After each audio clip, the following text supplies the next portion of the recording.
Ustaz Musanim SHIMH. Kepadanya waktu dan tempat dipersilahkan. Al-Mijid Tali Mauzatul Hasanah Ustaz Musanim SH fi zamani wal makan alladhi yahi.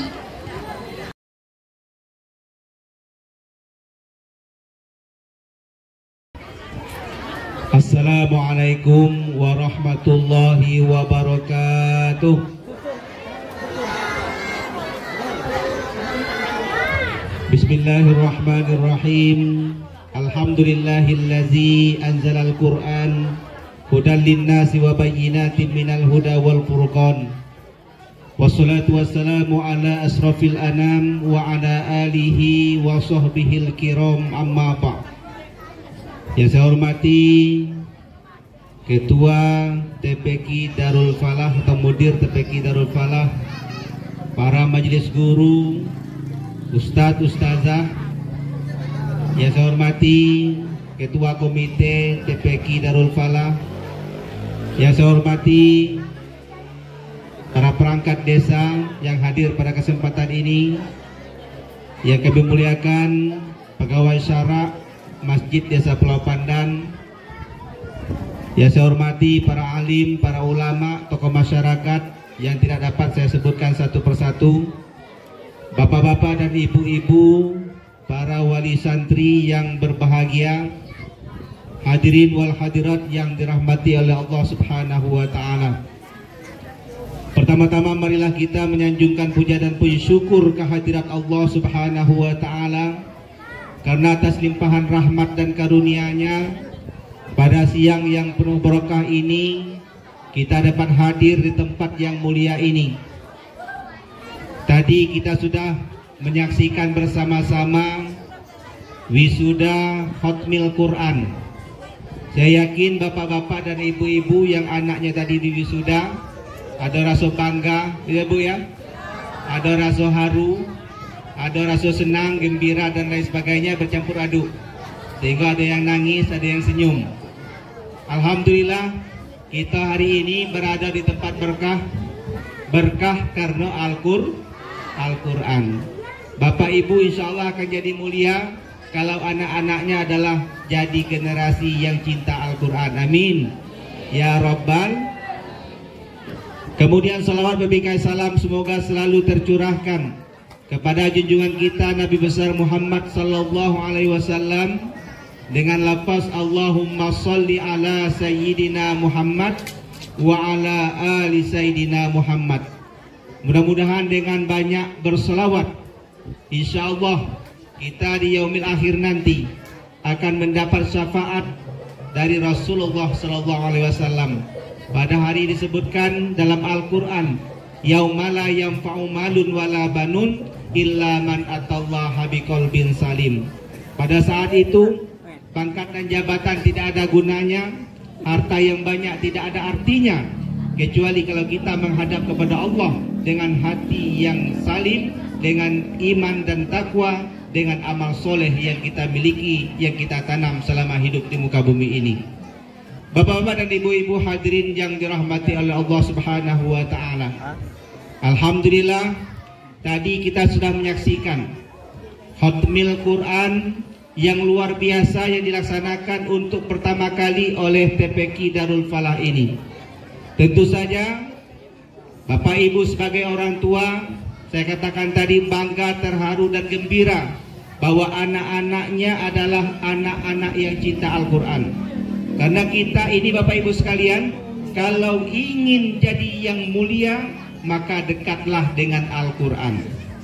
Kenapa? Apapun yang bersentuhan dengan Al-Quran dia akan jadi mulia. Apapun yang bersentuhan dengan Al-Quran. Kita lihat kertas, ada yang berserakan, ada yang jadi bungkus gorengan. Namun ketika suatu kertas itu ditulis dengan surah Al-Fatihah, maka kertas itu tidak bisa kita sembarangan untuk meletakkannya. Kenapa? Karena Al-Quran itu, karena kertas itu menjadi mulia karena di situ terdapat tulisan Al-Quran. Maka oleh karena itu, apalagi kalau di dada anak kita ada Al-Quran, di hati anak-anak kita ada Al-Quran, di pikiran anak-anak kita ada Al-Quran, insya Allah keluarga kita akan menjadi keluarga yang mulia, keluarga yang sakinah mawaddah warahmah. Amin ya rabbal. Ibu bapak hadirin yang dirahmati Allah Subhanahu wa taala. Sebaik-baik kita ini adalah orang yang mempelajari Al-Quran. Rasulullah SAW bersabda, khairukum man ta'allamal Quran wa 'allamahu. Sebaik-baik kamu adalah orang yang belajar Al-Quran dan mengajarinya. Maka di TPQ ini kita lihat anak-anak kita belajar Al-Quran, maka itu akan menjadi generasi Qurani, generasi yang cinta Al-Quran. Nanti setelah dewasa, setelah besar, silakan anak-anak kita mau dijadikan dokter, silakan. Anak-anak kita mau dijadikan polisi, mau dijadikan tentara, mau dijadikan insinyur, silahkan. Tetapi sudah kita tanamkan Al-Quran di dalam dadanya, sudah kita tanamkan Al-Quran dalam hatinya, sudah kita tanamkan Al-Quran dalam pikirannya, sehingga tingkah lakunya mencerminkan Al-Quran. Bapak Ibu sekalian, sekarang ini banyak orang hebat, banyak orang pintar, tapi langka orang benar. Betul Pak? Orang hebat banyak, bisa membangun jembatan, bisa buat jalan, tetapi yang cari orang benar itu yang susah. Maka untuk menjadi generasi yang benar itu, kita luruskan terlebih dahulu generasi kita ini dengan menanamkan Al-Quran dalam hatinya. Karena sebaik-baik kita adalah orang yang belajar Al-Quran. Bahkan kita yang sudah dewasa pun jangan lepas dari Al-Quran. Karena yang kedua, orang yang terbaik itu adalah orang yang selalu membaca Al-Quran.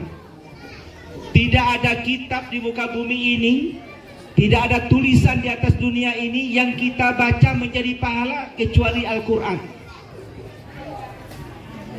Man qara'a harfan min kitabillah falahu hasanatun. Siapa yang membaca kitabullah Al-Quran itu akan mendapat pahala.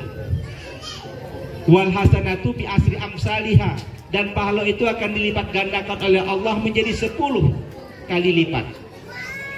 La aqulu alif lam mim harpun, kata Rasulullah, aku tidak mengatakan alif lam mim itu satu huruf, walakin alif harpun, lam harpun, mim harpun. Jadi alif satu huruf, lam satu huruf, dan mimnya satu huruf. Jadi kalau kita baca surah awal Al-Baqarah alif lam mim, maka kita sudah mendapat 30 pahala.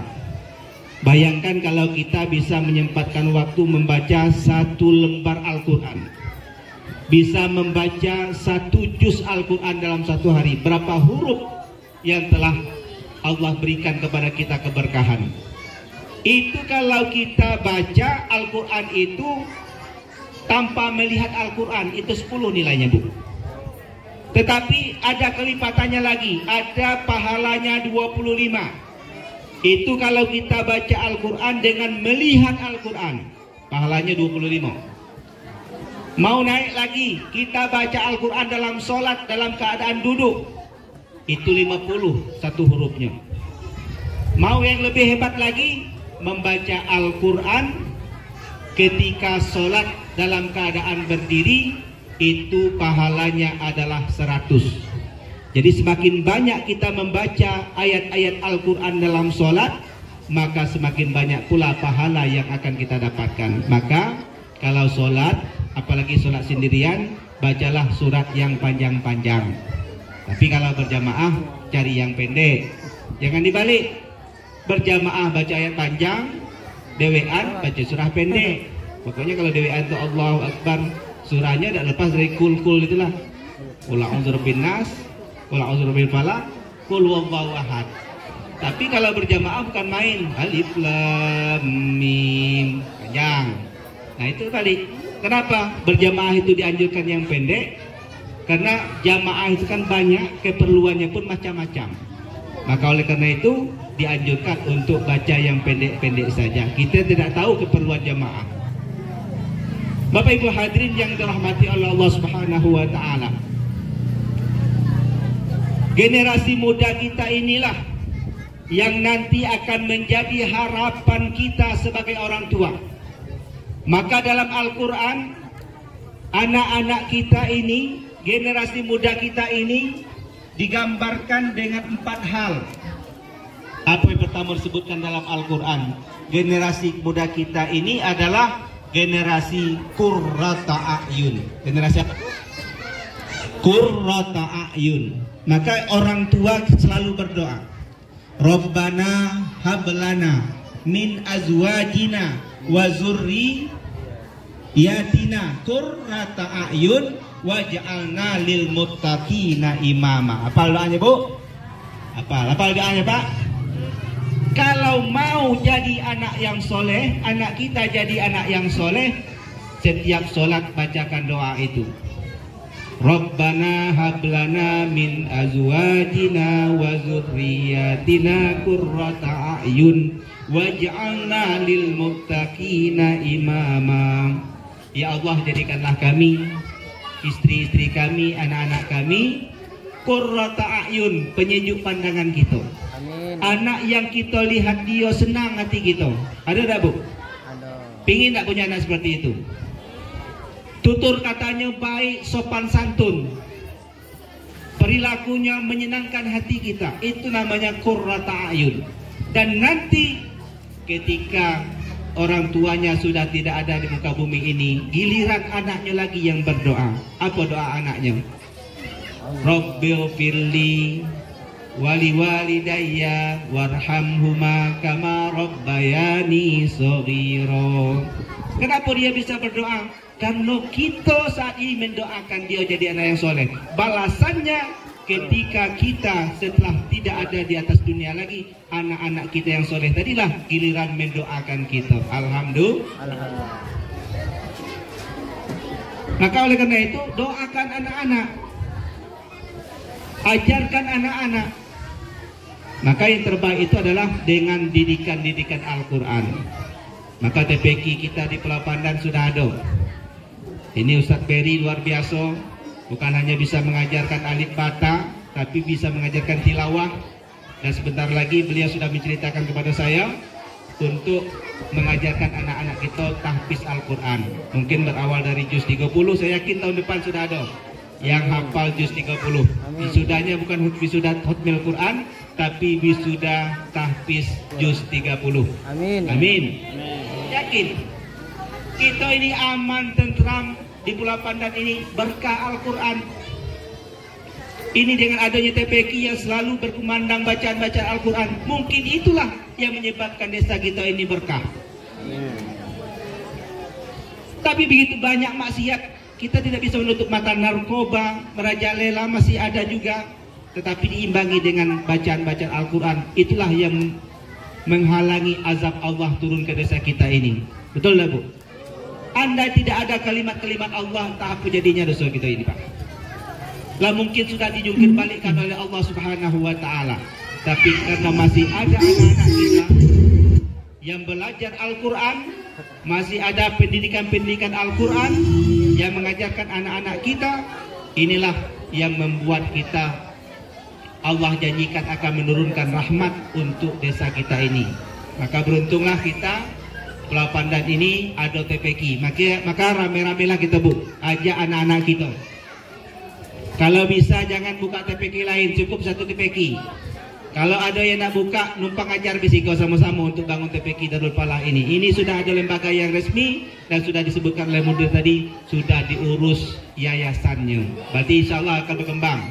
Saya yakin ini masih tanah kosong, Ustaz. Nah, coba dibuat lokal khusus untuk anak-anak TPQ. Nanti ada tahfiz Quran, ada tilawahnya. Sehingga apa yang kata Pak Komite tadi, jangan nyari orang dada panjang lagi. Lah ceramah orang dada panjang, nyari pula kori orang dada panjang. Nah. Saya yakin kita lah berapa tahun ini tidak ada melaksanakan MTQ karena COVID. Tidak, anggarannya sedikit untuk ngurus COVID. Tapi alhamdulillah tahun ini bulan Agustus nanti kita Kabupaten Sarolangun sebagai tuan rumah Musabaqah Tilawatil Quran tingkat Provinsi Jambi yang ke-52, Bu. Jadi rame-rame. Insya Allah pembukaannya di kantor Bupati, lapangan kantor Bupati. Kalau tempat lombanya ada di Masjid Al-Sultan, ada di Masjid Al-Falah, dan masjid-masjid lain yang di Kabupaten Sarawangun. Jadi sama-sama, insya Allah tanggal 21 sampai tanggal 30 Agustus 2023. Sama-sama kita hadir, kita saksikan. Mumpung kesempatan MTQ itu kita sebagai tuan rumah, meriahkan, hadirkan, saksikan bagaimana ternyata Al-Quran ini bukan sekedar membaca, ada tafsirnya. Tafsirnya pun 3 bahasa. Ada bahasa Indonesia, ada bahasa Arab, ada bahasa Inggris. Anak-anak Sarawangun banyak yang pintar tuh. Tafsir bahasa Inggris ada. Yang tahu tafsir bahasa Arab banyak. Yang tahu tafsir bahasa Indonesia. Kemudian yang pintar kaligrafi. Al-Quran itu bukan sedang dibaca tapi ditulis. Namanya kaligrafi. Kalau kita lihat di masjid-masjid itu Pak, tulisan-tulisan yang indah itu namanya kaligrafi. Itu juga merupakan sarana bagi kita untuk mensiarkan Al-Quran. Ibu bapak hadirin yang dirahmati Allah, jadi ini harus kita bedakan lagi.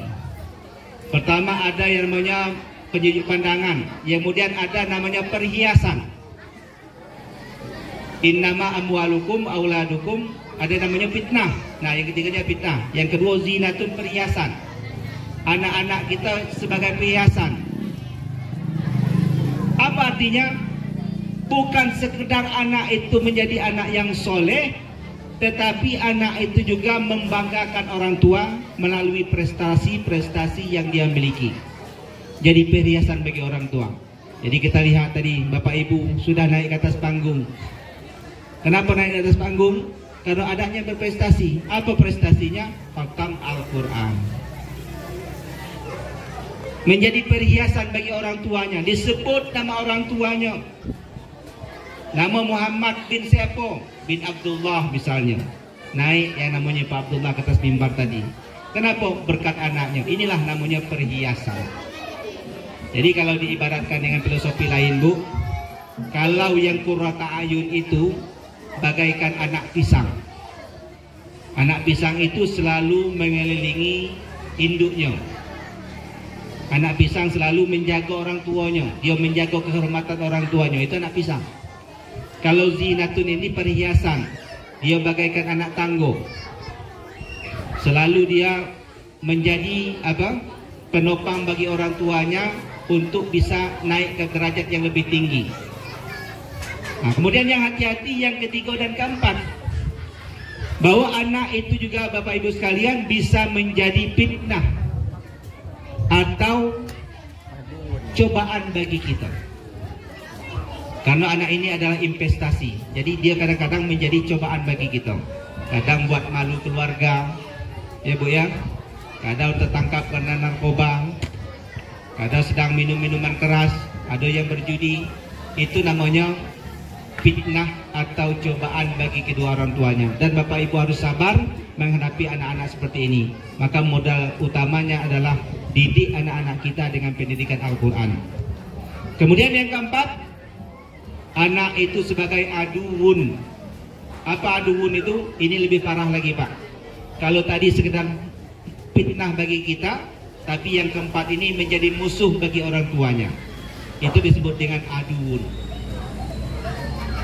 Jadi yang fitnah tadi sama dengan anak panah. Bapak tahu anak panah itu kalau sudah lepas dari busurnya, dia tidak akan balik lagi. Nah, anak-anak yang sebagai fitnah tadi, sebagai cobaan tadi, ibaratkan anak panah. Dia akan lupa kepada keluarganya. Ketika sukses, dia tidak ingat lagi kepada orang tuanya, tidak pernah balik lagi ke rumah orang tuanya, tidak pernah nelpon orang tua, bahkan mungkin lupa dengan kuburan orang tuanya. Na'udzubillah min dzalik. Maka yang keempat ini yang paling bahaya adalah anak sebagai musuh. Anak sebagai musuh itu ibaratkan batu sengkal Bu. Anak yang selalu menyakiti orang tuanya. Kita lihat zaman modern ini, berapa banyak orang tua dipenjarakan oleh anaknya. Betul? Berapa banyak anak dibunuh, orang tua dibunuh oleh anaknya. Karena apa? Anak menjadi musuh bagi orang tuanya. Maka Bapak Ibu sekalian yang dirahmati Allah Subhanahu wa taala, agar anak-anak kita ini nanti menjadi anak yang soleh dan soleha. Tidak ada lain bekalnya adalah bekal Al-Quran. Maka tanamkan kepada anak-anak kita Al-Quran, ajarkan kepada anak-anak kita Al-Quran. Inilah yang akan nanti menjadikan anak-anak kita menjadi anak yang soleh. Tidak ada kitab yang kita baca kecuali Al-Quran yang besar pahalanya.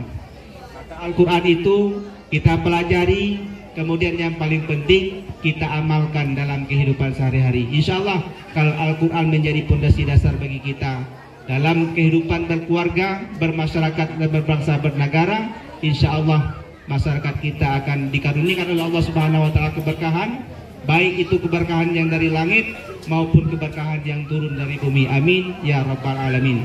Bapak Ibu sekalian yang dirahmati Allah Subhanahu Wa Taala, saya ini selain hadir di sini, kami Kecamatan Limun juga Pak melaksanakan manasik haji, bergabung di kelompok 2 itu Kecamatan Palawan, Singkut, Kecamatan Mandiangin, Pauh, Air Hitam, CNG.